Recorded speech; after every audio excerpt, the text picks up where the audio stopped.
All right, this is Jeff Zimmerman with FightNews.com. I'm with one of the best trainers in all of boxing, Derrick James, the only trainer with 2 unified champs going right now, Jermell Charlo and Errol Spence Jr. How you doing, Derrick? I'm good. What's up, Jeff? How you doing? What's happening? I'm doing well, man. It seems like every time I turn around, you got a big fight on your hands. That's a good thing, man. I mean, I'm just trying to keep it going. Yeah, so let's talk real quick, and we won't dwell on it. But you had a big fight in Houston or San Antonio recently with Jermell, and came out with the draw. You guys are still the unified champ. But has his coach and someone that's been with him every day for a long time now, how would you rate his performance? I think it was, man, it took him time to get started. Once he got started, he let the business go. So I don't necessarily rate him, man. I mean, I think that the fights are what they are, man. I think at the end of the decision, I don't necessarily rate him. The one before this probably was one of his best performances. This one was good. It wasn't great. Did you feel like in the second round, and then I think again in the 10th, that he was maybe 1 punch or 2 punches from knocking this guy out? I mean, it's not so much about that round. It's about, if you look at the fight, right? If you think about the fight, the guy only 2 punches with Jermell, didn't throw punches. Only 2 punches with Jermell, kind of settled on the ropes. So it wasn't. Somebody asked me, was this Jermell's best opponent? No, not necessarily, because he wasn't. It wasn't like he was fighting when Jermell was fighting. Jermell started with a shot. The second round, then in the 9th or 10th round or whatever, and Jermell put it on him, because you think about it from a technical perspective, the rules are the ropes cannot hold you up. How many times Jermell hit him and knocked him into the ropes, he bounced back into the ropes into the ring? At least 3 times. Right. So those should be called, from a technical perspective, knockdown. The ropes cannot hold you up. And the way his body was slung into the ropes from the punch was holding him up. But it's okay. It's life. Right. Okay. Well, let's move on. As we've known each other for quite a while, and in fact, I covered your last fight as a pro fighter. You had a good pro career, a stellar amateur career. I covered your last fight in 2008 in Dallas at Fair Park. What has this journey been like to get to this point where you're training 2 world champions? I think that everything that I did in amateurs and everything I did from starting at the Boys and Girls Club or the Boys Club to my amateur career on the USA team to pro career, everything was all about getting to this point. Everything was like dress rehearsal. To be able to function on this level, to be able to perform on this level. That's what all those things were about.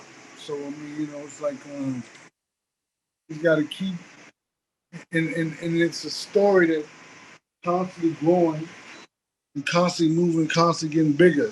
So it's like my job is just to keep pushing on, kids keep taking everything as things of knowledge, and just keep growing as a trainer. Has it gotten, you mentioned, getting bigger, and every fight when you're when you're a world champion is a big fight. Has it gotten more complicated or more stressful as, working with 2 world-class fighters, champions like Jermell and EJ? No, I mean, I think that it's not easier, but it's like,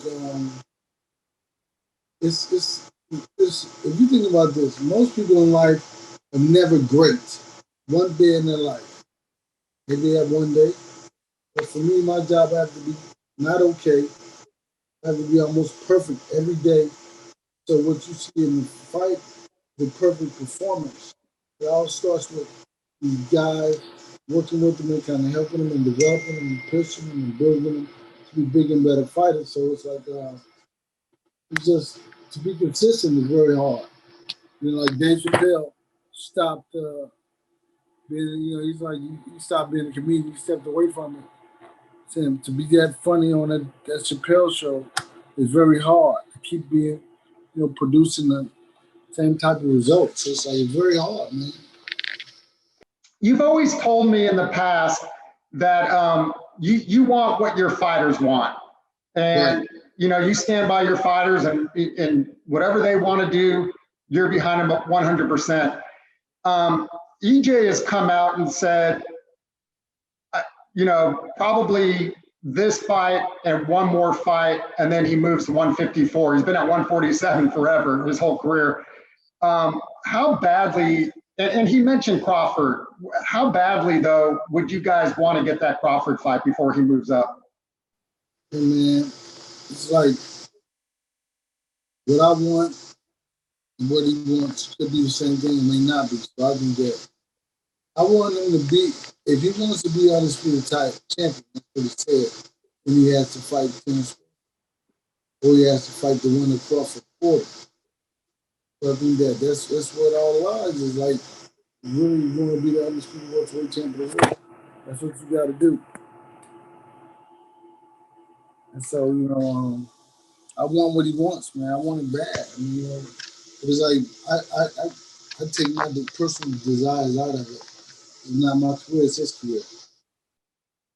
Has he, I know EJ from, you know, I haven't seen him in a while, but I know, you know, he's a man of few words. Has he told you that, yeah, I want Crawford before I go to 154? Or do you guys even have that conversation?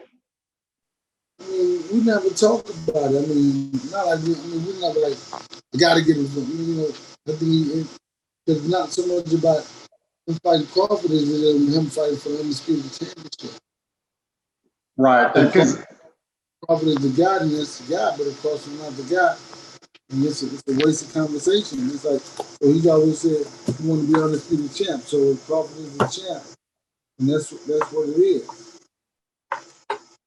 let me ask you about EJ. The last time we spoke was before the Danny Garcia fight, his first fight after the accident. And everybody in boxing was ready to give him a pass to fight, you know, an easy fight, a tomato can. And he instead decided to fight Danny Garcia, a two-time world champion, a legitimate, you know, fighter. And he pretty much dominated that fight.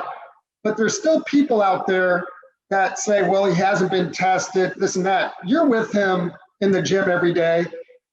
I know in sparring you get hit. I mean, is he at 100% at this point? Everything is a work in progress. I mean, you work towards that perfect day, that perfect. I mean, everything's working towards being perfect. So I mean, nobody's perfect until, like, you know, the only time he has to be that way is the night of the fight. So we'll see. I mean, he's close to it. He's very close to it. Right, right. Well, let's talk about the fight because you have a big fight. I know EJ called out Pacquiao in the center of the ring at Cowboy Stadium a couple years ago, and now the fight's happening. He's fighting the legend, Manny Pacquiao, August 21st in Vegas, FOX Pay-Per-View. Pacquiao hasn't been in the ring for probably a couple of years since he fought Thurman, but when he did fight Thurman, he seemed to still have his speed and his footwork. What challenges does Pacquiao possess besides 25 years of professional experience? I mean, how can you master that? How can you, you know, it's like 25 years of boxing experience, hard to even deal with. You know, and so I think that's the big thing about it, that that's his thing, that he just really dealing with the knowledge of his training. I mean, Freddie Roach, and just preparing for that, but not just fighting the fighter, fighting and training also. Mm-hmm. And the fact that they're both southpaws, Derrick, what challenges does that, what challenges does that provide, as opposed to him fighting just the orthodox fighter? It's something that doesn't happen often. You know what I'm saying? Like they don't meet a lot of southpaws often. And I think that's really what something that like kind of pull you out of your situation. But you just got to be able to stay focused, man, and be on it. You know what I mean? Because if not, Pacquiao can have a great day. You got to be just as good on the same day. Mm-hmm. Mm-hmm. And you mentioned Freddie Roach, obviously a Hall of Fame trainer, been with Pacquiao for the majority of his career, and and you're one, as I mentioned earlier, one of the top trainers in the sport today. What is it? What's the feeling like just to kind of match wits with a guy like Freddie, who, like you, been a fighter, a trainer, and a guy who's reached the highest level? I think that you just got to, you just basically got to, just come out there and be who you are. I don't really care about. I don't focus on his accolades and all those other things. Those are his own personal accolades. I focus on, just being my best. Like I trademarked on my greatest competition, so I don't really worry about that. Even though it's a reality that you're facing somebody else. So you try to. I look at it like, how would I fight Errol Spence? What would I do to him? What do I see that he does? You know what I mean? So I try to step into their shoes, but I would think about it to the point to where, it's not a big deal. It's just gonna be a great fight, a head-to-head fight. You got two great fighters and two great trainers. I think it's gonna be a really good fight. And you mentioned, so we'll transition there. You mentioned I'm my greatest competition, which is one of your slogans. You do a lot in the community. You give back a lot, and you really talk about where you came from and your ancestors and such. Talk about not just the boxing side of things, but kind of what you're doing on the outside to give back, and what you're really trying to do in your journey. Well, my whole thing is just to inspire the youth, man. Like I was a kid growing up in the Boys and Girls Club. I'm an inner city kid, so one of my trademarks is Oak Cliff Official because I'm officially from Oak Cliff. You know what I mean? Like I think that once you get out of that neighborhood, once you get a certain level of success, people see you as the person you are today, not where you from before. And I always revert back to that because I'm nothing more than the kid from Oak Cliff. You know what I mean? Nobody thought would make it. Nobody thought would be successful. Nobody thought that would be here or should be here. I remember when I first started training Errol, somebody said that they can't see why he left his training. I can see if he left Ron, he went to go with Ronnie or somebody else, but this guy. So it's like that's what people believe in you. You got to say, man, keep it moving. You can't really worry about the people. For those people who ever said that, they're still in the same place from the day they said that. Okay, yeah. So those people at the same place they were from the day they said that. So it's not even a big deal. So whoever was said whatever they said. And talk about when you say I am my greatest competition. What does that mean to you? It means to me is that I can't worry about anybody else. I can't compare myself to anybody else. I just have to focus on myself and focus on me being better. And focus on inspiring my young kids in the community. Just let them know that that's why I always say I'm from Oak Cliff, not because you get this idea that I'm this tough guy to work. I know I'm not. As to say that I'm from a particular place and nobody said I could be here, right? Nobody thought I could be at this particular point in life. So that's who's to say that you can't do what you do. Because we're from the same place. Same adversity, same form of poverty, all those other things. We have to push through that. So it's like that's what it's about, and that's what I am my greatest competition. I'm not gonna hold myself back. I'm gonna push myself every day to be better than I was the day before. So all of my trademarks are kind of like really all my trademarks are really like when I go to schools and talk to kids, right? And I talk to kids about how they, they don't have to compare themselves to other people. They're the greatest competition. And like, everything most of my trademarks are stories for kids, So, and those are segues in the conversation that I have with kids to help inspire them. It'd be great. That's awesome, Derrick. That's awesome. And we'll wrap it up here in a minute. Let me ask you this, just as his trainer, I asked you last time about Canelo and, could you ever see him fighting him? And you said, hey, if that's what he wants, he's got the speed advantage. Obviously, there's, as of right now, the Canelo plant seems to be on ice. But if for some reason EJ gets out of this fight unscathed, could he come back at the end of the year to fight someone like Canelo, or is that just too soon based on his size and where he is? I think that he can do it. I mean, because Floyd was a smaller person than Canelo.